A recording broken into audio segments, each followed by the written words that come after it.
मी माझ्या मित्राच्या गावाला आलो आहे आणि या गावात एक वैशिष्ट्य आहे की इथले गावातले प्रत्येक घरातला एक व्यक्ती मुंबईला बाहेर राहत असतो. मुंबई झालं की इतर राज्यातील शहरामध्ये. मात्र त्यांच्या गावामध्ये एक वैशिष्ट्य बघायला मिळालं आहे की हा कच्छ जिल्हा आहे आणि या जिल्ह्यामधील रापळ तालुका येथील जे लोक आहेत त्यांची घरं आहेत ना अतिशय सुंदर. प्रत्येकाचं घर बंगला सुंदर बांधला जातो. आता हे नवीन एक बंगल्याचं काम चालू आहे माझ्या मागे, आपण पाहू शकता. प्रत्येक गावामध्ये बंगला हा म्हणजे प्रत्येकाचा एक गावागावात बंगला बांधलेला असतो सुंदर आणि अद्भुत कलाकृती.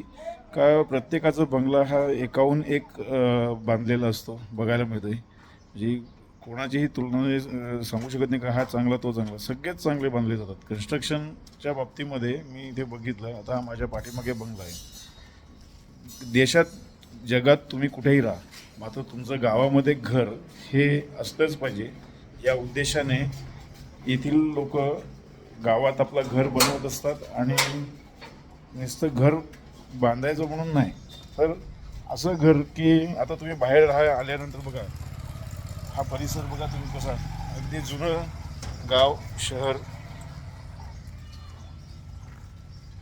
पूर्ण एरिया असा जुना. पण आतमध्ये आपण गेटच्या आतमध्ये गेलो तेव्हा आपल्याला कळलं की आतमध्ये बंगला कसा बांधायला लावला आहे. बाहेरून तुम्हाला दिसणार पण नाही आहे बघा, दिसतो का तुम्हाला?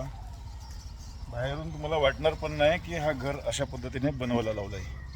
मात्र आतमध्ये प्रत्येक ठिकाणी असेच घरं 101 बांधलेले आहेत. गेटही सुंदर बांधतात. अद्भुत म्हणजे इथलं बंगल्याची कारागिरी, बनवण्याची जी कारागिरी ना ती खूप सुंदर आहे.